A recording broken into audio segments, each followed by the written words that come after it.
Здравейте, аз съм Любо от Events Bakery, където правим вашите незабравими събития. Днес съм в Ring Tower, където оставяме малко техника, защото в четвъртъка Сюз имат едно страхотно събитие, на което ние правим техническото обезпечаване. Хайде с мен да видите какво направихме.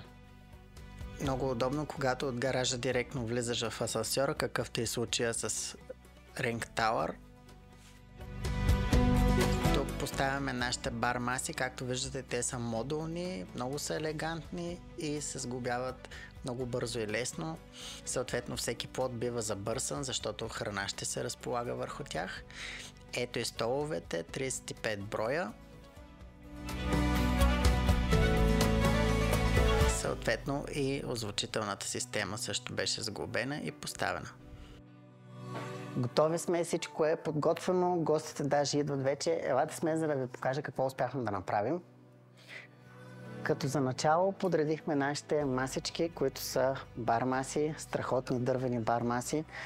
Могат да бъдат декорирани допълнително с такъв тип цветя, вазичка, допълнителен аксесуар. Там имаме един високоговорител, защото тук пространството е доста тясно и ще е трудно хората да чуват, когато се напълни с много хора, да чуват лекторите какво се случва отпред. Столчета донесохме 35 стола, наредихме ги и елате напред. Там имаме една мултимедия, т.е. един екран, покажи екрана, до който сме закарали сигнал през HDMI, съответно клиента пожела сам да си прави запис на презентацията, така че ние сме го пуснали звук, разцепили сме го. Имаме пулт с микрофони, на които когато говорят лекторите ще се чува всичко. И правиме кепчер запис на това, което се показва на самите телевизори, защото се оказа, че и това трябва да направим. И в общи линии това е, като приключи събитието, може да видите още кадри от самото събитие.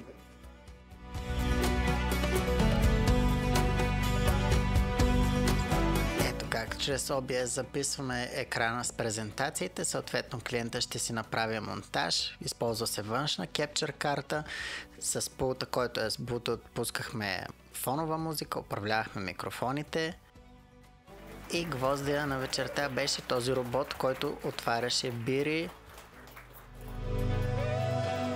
Справи се успешно с задачата. Така приключва този епизод на Зад кадър. Абонирайте се за каналът ни, за да гледате още невероятни събития, в които участваме. До скоро!